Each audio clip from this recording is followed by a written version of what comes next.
Well, it's not Satan worship, it's Satanism. It's embracing the life-enriching things which have traditionally been given the devil's name. Pride, lust, earthly success, rational self-interest, atheism, humor, nonconformity, science, a passion for living, being selective about whom we love. We don't see these as shameful sins, but empowering ideals. And we also recognize the psychological power and fun of symbolism and aesthetics, so we utilize Satan as mythology's most fitting mascot for what we're about. Satansplain, Satanic Talk with Church of Satan Magister Bill M. What is Satansplain? Who is this guy that you're listening to? Where should you send your Satansplain questions? And what is a satanic approach to questioning? The answer to these and more on episode number 1 of Satansplain. Welcome to the very first episode of Satansplain. What is Satansplain? Where does the name come from? And who is this guy you hear talking right now? Questions which all deserve an answer. Maybe you were listening to a later episode of Satansplain and have been referred back to this debut episode for some of those answers. Well, Satansplain is quite simply a talk show about Satanism. And by Satanism, I don't mean devil worship. I'm not talking about the stories of so-called Satanists you may have seen in Christian scare propaganda or read in the tabloids, murder stories like that, or tacky horror movies.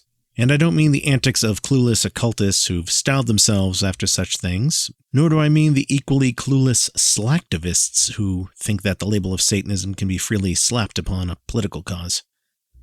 No, this is a show regarding Satanism as first codified by Anton Szandor LaVey with his formation of the Church of Satan in 1966, and the publishing of the Satanic Bible in 1969. So the term Satansplain is obviously a play on the popular term mansplain or mansplaining.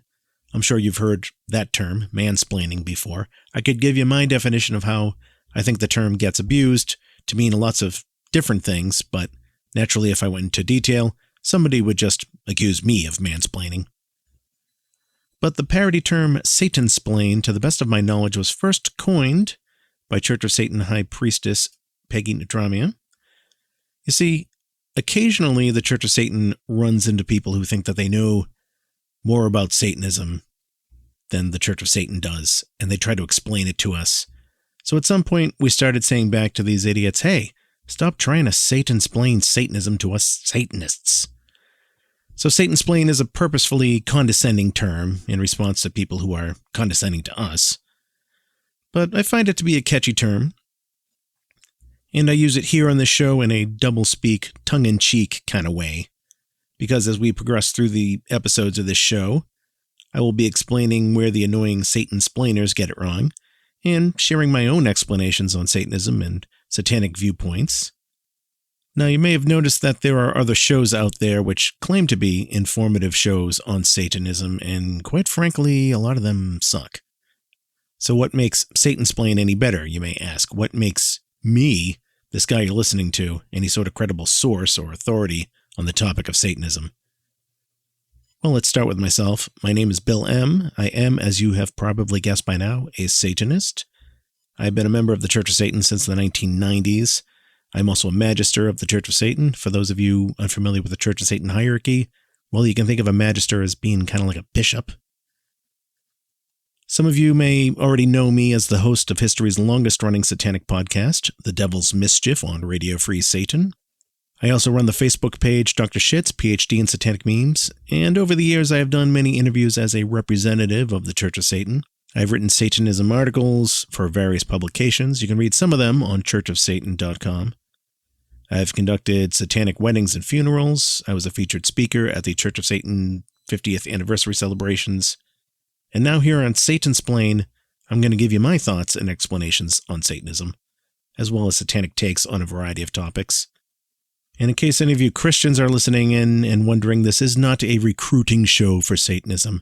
Satanism doesn't work like that. Most people on this planet are, let's face it, not worth converting because they're not really worth trying to win over for personal company. Now, technology-wise, what will the format of this program be, you might be asking? Well, for now, just audio, just my voice. Maybe in the future we'll add video or have featured guests, call-ins, live streams, super chats. I'd like to do all that, but we'll see. Join me on this journey of Satansplain, which we will take just one episode at a time. We're going to take a commercial break here, but I'll be back to talk about a few more things, including how to contact me with your questions. Stay tuned.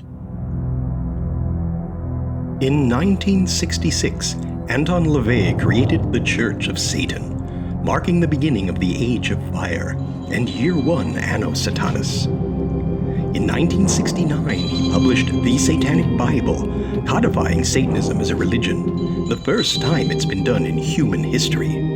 In the name of Satan, ruler of the earth, king of hell, come forth from the pit, bestow the blessings of hell upon us.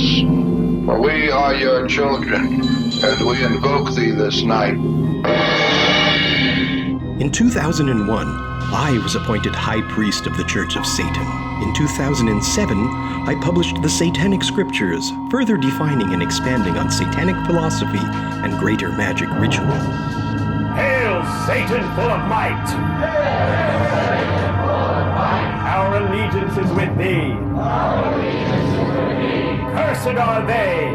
Cursed are they! The God adorers! The God adorers! And cursed are the worshippers! And cursed are the worshippers! Of the Nazarene eunuch! Of the Nazarene eunuch! For the past 50 years, the Church of Satan has stood as the sole organization to define and defend Satanism as a religion. And though pretenders to the infernal throne have come and gone, we have stood the test of time and will into the future. Visit churchofsatan.com for more information and read the Satanic Bible and the Satanic Scriptures. Knowledge is the solution for ignorance. Hail, Satan! Hail, Satan! Hail, Satan! You are listening to episode number 1 of Satansplain. I am your host, Magister Bill M. And I'm mostly taking time in this episode just to explain what you can expect to hear from the show in later episodes. In the meantime, if you have questions about Satanism itself, including questions about the very basics of Satanism, then I urge you to go first to churchofsatan.com. The FAQ there answers a lot of common questions about Satanism and the Church of Satan. Beyond the basic questions, though, I'd like to take some of the questions and comments you listeners may have concerning Satanism, especially if you yourself are a Satanist. Send all those my way by emailing me. The email address is, quite simply, bill@satansplain.com.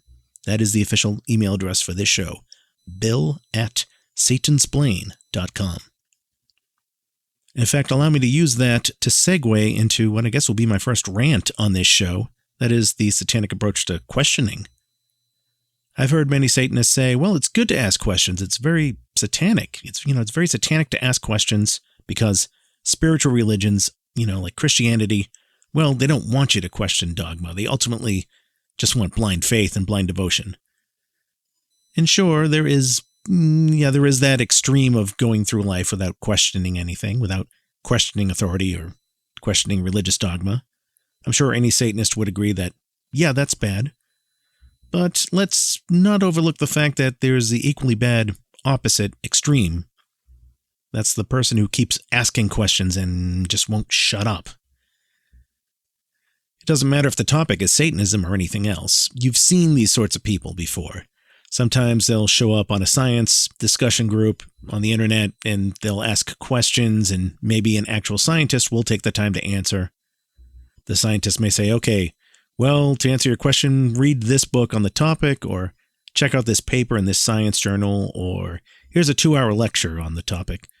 And then the questioner says, well, I don't have time for all of that. Why can't you just explain it to me simply? And then the scientist tries to do that, and the response back is, well, I don't understand what those big words mean, so why don't you explain it all to me?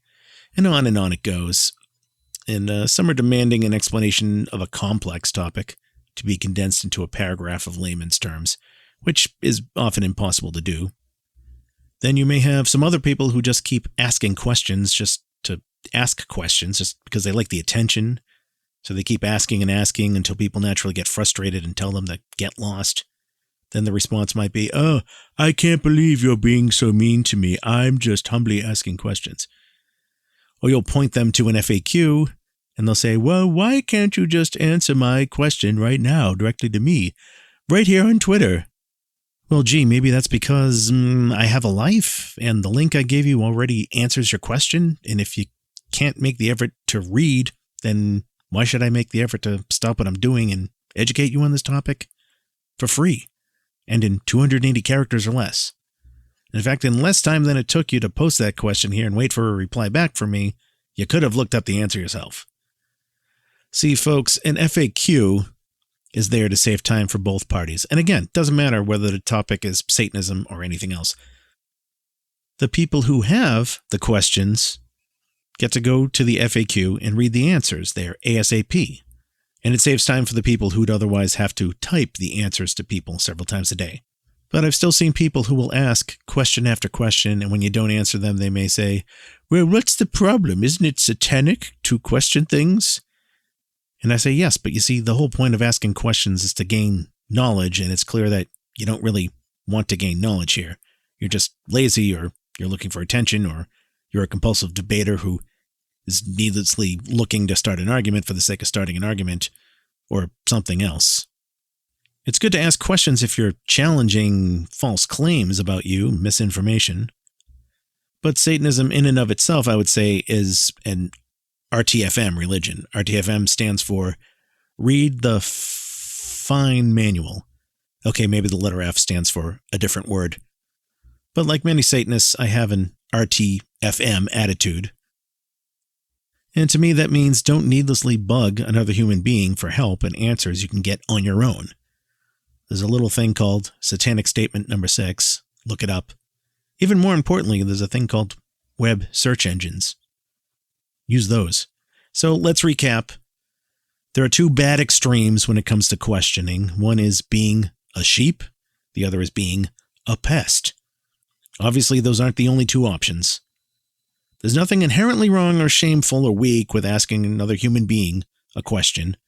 Satanism may be an RTFM religion, but that doesn't mean Satanists never talk to each other. I myself talk to other Satanists all the time. There may be a topic that interests me, and sometimes I want to hear what some of my fellow Satanist friends think about it. Or maybe I've stumbled across something strange, whether it's an obscure movie or a concert I went to or a book I just read, and I think other Satanists may find it interesting too, so I want to share my findings. Or I have some idea, I just want to bounce that off other Satanists and see what they think, get their insight on things. So all of that goes for you too, the listeners. If you have read the FAQ, you've read the Satanic Bible, and you just have a question about this thing or another, or you're just curious to hear another Satanist take on some topic or another. Maybe you want to tell me of something that may be of interest to other Satanists. Maybe you just want some satanic advice or insight on something going on in your life. Well, whatever it is, send me an email, bill@satansplain.com. That's my first name, Bill, B-I-L-L, @satansplain.com. Now, if you're going to send me hate mail, or you're some Jesus freak thinking that you can convert me by proselytizing, well, feel free to email me, but keep in mind that I may report you to your email provider if you are genuinely harassing me or making death threats. Or I may read your email along with your email address aloud on a future episode, and I may humiliate you. Or, worst of all, I may ignore you. Oh, and if I end up sharing my political views at some point, which I'm sure I will, and you're so disgusted by them that you try to social shame me, well, first of all, thanks for the free publicity, but second, you may want to reevaluate the whole idea of trying to social shame a Satanist. And finally, if you are from Nigeria, no, I'm not in the Illuminati. And even if I did have some millionaire job positions to fill, I wouldn't give them to you, a complete stranger. Especially one who sends an email to me but doesn't even have the courtesy to attach a work resume. So having said all of that, the rest of you people, the sane people, feel free to email me, bill@satansplain.com. And that domain name should tell you that the official website for the show is satansplain.com. There will be several different ways you can listen to Satansplain, but the website will be the ultimate go-to place for all things Satansplain. The central hub, if you will, satansplain.com. And that's going to do it for episode number 1 of Satansplain. Will I be able to keep future episodes this short? We'll see. Will I be repeating myself from time to time? Oh, I'm sure. Will there be episodes where I wish I had said something I forgot to say or thought I should have explained it better? Oh, I'm sure. But my goal is not perfection. Like I said, we'll see how formats of the show may change as time goes on. Just take this one episode at a time. Although I've been doing podcasting for about 20 years up through now, I'm hoping Satansplain will be an informative and fun journey for both myself, the host, and more importantly for you, the listeners. So until next time, well, it's only episode 1, so I haven't come up with a clever tagline yet to say at the end of episodes. So I'll just say, until next time, hail Satan. You have been listening to Satansplain. If you have enjoyed this episode, please give it a like and subscribe where available. For more information on the show, visit Satansplain.com. And to learn more about Satanism itself, visit churchofsatan.com. This episode, copyright 2022, Magister Bill M.